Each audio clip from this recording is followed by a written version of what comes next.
Hi Mishalini, nice to meet you. As I told you before, I want to interview for my assignment purpose. So for that, I want to record our session. Is that okay for you? Hi Shah, nice to meet you too. Actually, I'm okay with that. Okay, thank you. So let's start our interview session. Let's start with a hi Mishalini. Okay. So hi Mishalini, thanks for joining today. Just to start casually, could you share a little bit about yourself? Hi, thanks for having me.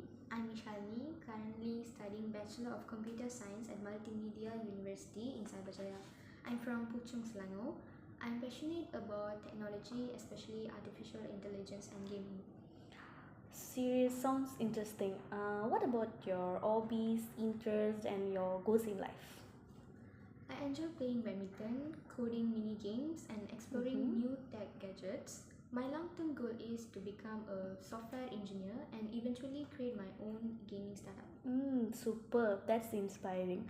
How about your family? What was the environment you grew up like in? Actually, we are five at home, Mm-hmm. my parents, my older sister, younger brother, and me. Growing up, our home was very lively and supportive. My Mm-hmm. parents encouraged independence and problem solving from a young age.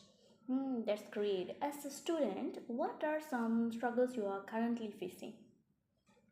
Actually, as a student, balancing my academic load with freelance coding project is tough. Mm-hmm. Sometimes I feel like it's burnt out and Mm-hmm. find it hard to stay motivated.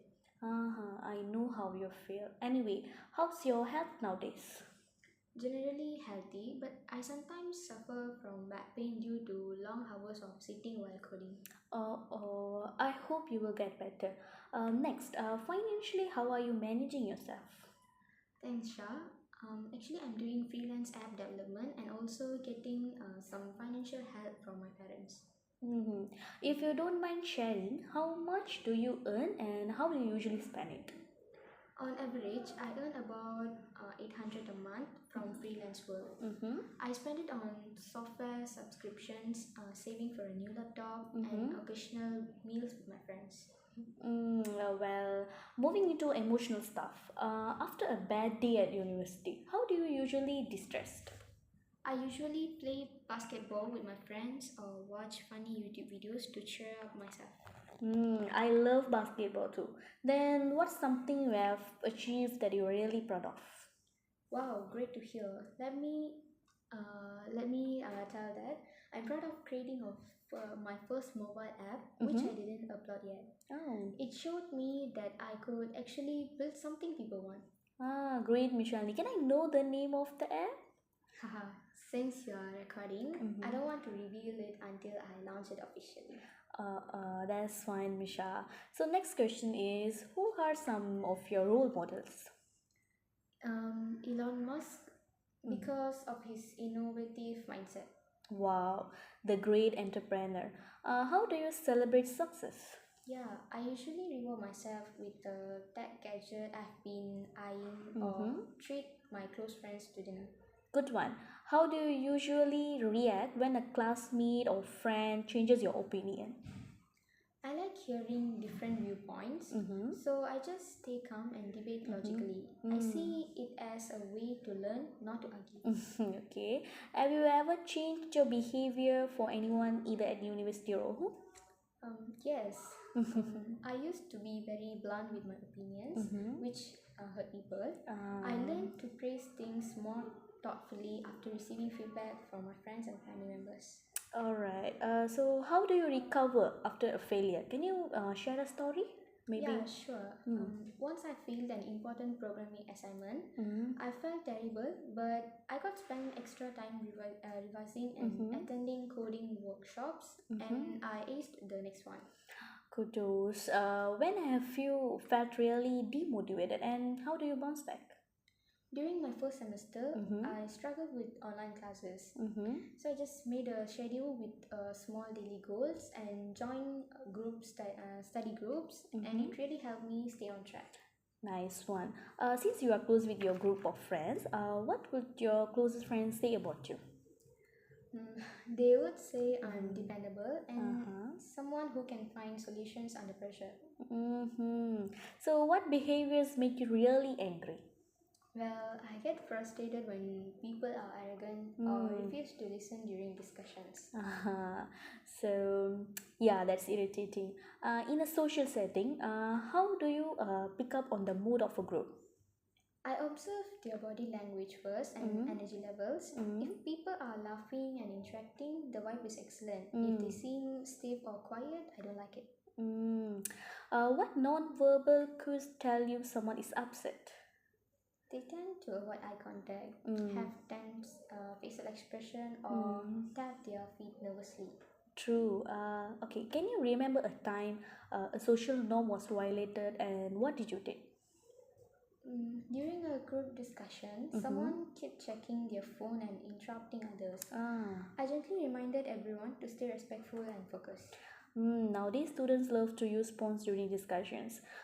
Describe how you actively listen in class.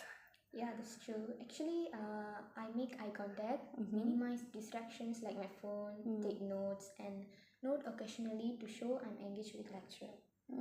So, how do you usually start a conversation with the new people at university? I usually open with a question about class assignments or ask if they have tried any excellent places to eat nearby. That's nice. So, how do you build a rapport with the classmates or teammates? I share a little bit about myself first, Mm-hmm. like my interests, and encourage others to do the same. Ah. And finding common ground helps. Good vibe. Share a moment where you had to put yourself in someone's shoes at uni. A classmate kept missing deadlines because of family problems. Okay. Instead of getting mad, I just offered to help him catch up without judgment. Misha is so friendly.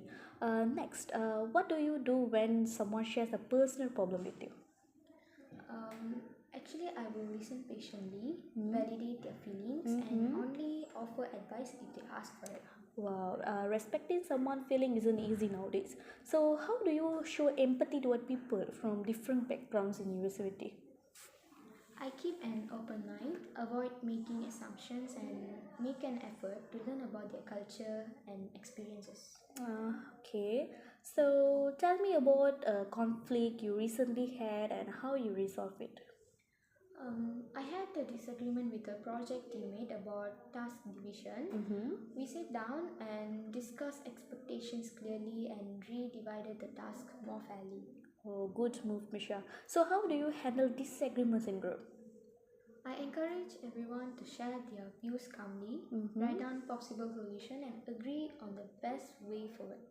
All right. So, nice way of resolving. So, how do you balance your needs and others in conflict?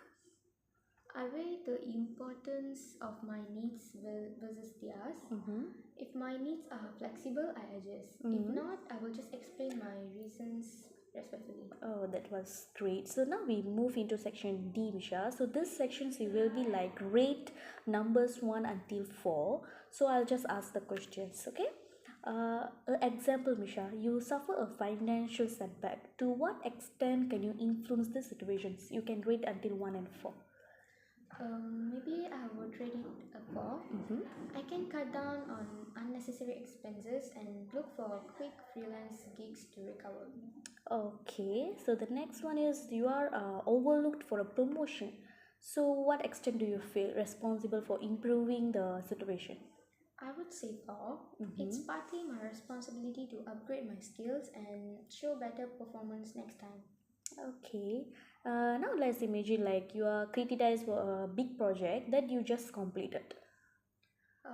For that, maybe I would rate it 3. Mm. It might hurt temporarily, but I will learn from the feedback.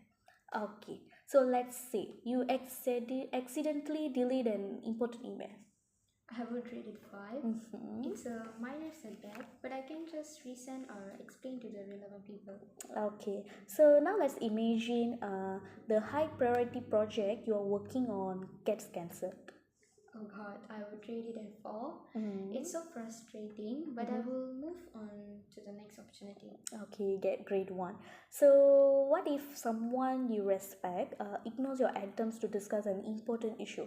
So, what extent do you feel responsible for improving the situation?